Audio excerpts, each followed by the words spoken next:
Hello everyone, welcome to C edu test. तो आज हम कवर करने वाले हैं RTP questions relevant to SA 500। अब ये जो भी आरटीपीज है इंटर के आरटीपीज है और इसमें मैंने अप टू सितंबर 2026 जितने भी आरटीपीज है वो मैंने यहाँ पे क्वेश्चंस कवर किए हैं। अगर आपको सितंबर 26 आरटीपी का फुल वीडियो देखना है तो वो भी चैनल पे अवेलेबल है, आप जाके देख सकते हो। Okay, so let's start. तो सितंबर 25 आरटीपी में एक क्वेश्चन आया था विच इज, एक बार पढ़ते। CA Rimi is appointed as an auditor of ASI private limited. During the audit, she decided to use various audit procedures to gather the sufficient appropriate audit evidence, such as उसने जो भी procedures perform किए हैं वो उन्होंने दिए हैं।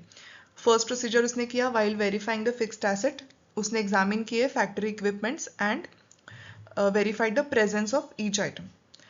फिर उसने किया to verify the company's accounts receivable, she directly sends the balance confirmations to some of the customers.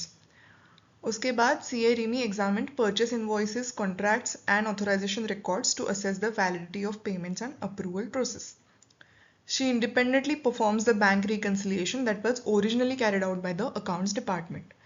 And she also checked the accuracy of depreciation calculations made by the client.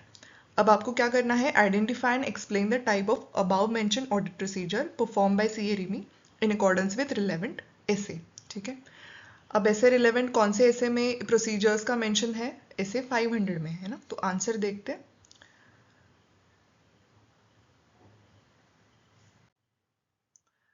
Answer में भी हमने mention किया है ऐसे. अब यहाँ पे 5 points थे, मतलब 5 क्वेश्चंस थे, तो हर एक पॉइंट के लिए एक एक मार्क आपको जाएगा, है ना, सिंपल. अब ऑडिट प्रोसीजर्स कौन से होते हैं हमने देखा था पार्ट 2 में, है ना. मेमोरी टेक्निक भी हमने देखा था. Regular routine in audit is obtaining audit evidence करके हमने प्रोसीजर्स देखे थे ना. R for recalculation, R for re-performance, I for inspection, A for analytical procedures, again I for inquiry, O for observation and E for external confirmations, है ना. तो हमें वही प्रोसीजर्स अब आइडेंटिफाई करने. तो पढ़ते हैं. ऐसे का मेंशन करना है आपको, नाम भी देना है, नंबर भी देना है ना मार्क्स के लिए. तो एज पर ऐसे 500 audit evidence, auditor performs the audit procedures to obtain sufficient appropriate audit evidence to be able to draw reasonable conclusions on which to base the auditor's opinion. ठीक है, तो अब पहले पॉइंट में उसने क्या किया था, उसने फैक्ट्री इक्विपमेंट एग्जामिन किए थे और उसने प्रेजेंस भी देखा था उनका, है ना. फिजिकल इंस्पेक्शन किया, फिजिकल वेरिफिकेशन किया था इन शॉर्ट. तो इंस्पेक्शन फर्स्ट उसका प्रोसीजर क्या था, इसलिए इंस्पेक्शन में क्या क्या होता है, एग्जामिनिंग द रिकॉर्ड्स और डॉक्यूमेंट्स वेदर इंटरनल और एक्सटर्नल इन पेपर फॉर्म, इलेक्ट्रॉनिक फॉर्म और अदर मीडिया. और उसमें फिजिकल एग्जामिनेशन ऑफ एसेट्स भी कवर्ड होता है, हमने देखा था, राइट. तो इसलिए वो हुआ. तो अभी सेकेंड पॉइंट में उसने क्या किया था, सेकेंड पॉइंट में उसने बैलेंस कन्फर्मेशन सेंड किए थे ना. So that's why that is external confirmation, and external confirmation represents audit evidence obtained by the auditor as a direct response, written response to the auditor from the third party. तो उसने वही किया था, इसलिए यहाँ पे हो रहा है कवर एक्सटर्नल confirmation. अब थर्ड पॉइंट में उसने क्या किया था, उसने एग्जामिन किए थे purchase invoices, contracts, authorisation records, है ना. तो again it is inspection, right. Examining records और डॉक्यूमेंट्स किया था, तो that's why it is inspection. अब आगे ये जो भी लिखा है, right, like inspection of records and documents provides the audit evidence of varying degrees of reliability and all, ये सब एक्स्ट्रा है. आप अगर नहीं लिखोगे तो भी चलेगा इसमें, ठीक है. नेक्स्ट क्या उसने किया था, फोर्थ पॉइंट में उसने इंडिपेंडेंटली परफॉर्म किया था bank reconciliation which was originally carried out by the accounts department. तो उसको क्या बोलते हैं, री performance. It involves the auditor's independent execution of procedures or controls that were originally performed as a part of entity's internal control, इसलिए.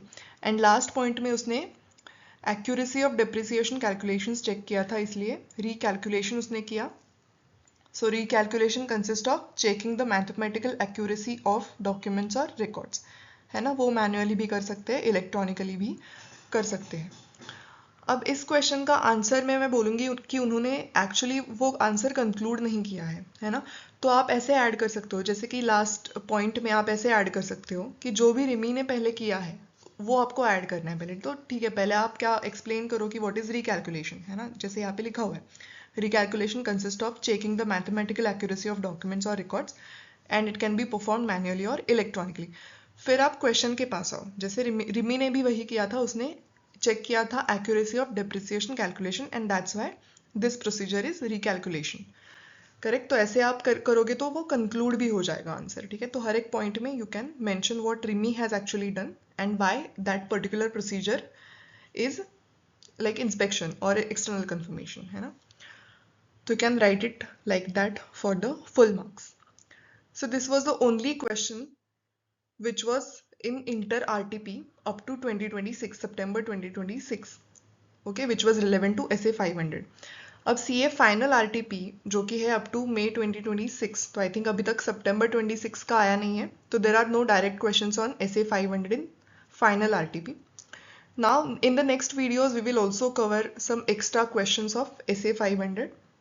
So do subscribe to CA Jutels for concept wise videos, revision and last day revision videos for your quick catch up before the exam, and also for the topic wise questions covered from RTPs, MTPs, previous year exam questions and some extra questions. So see you in the next video, and till then bye bye.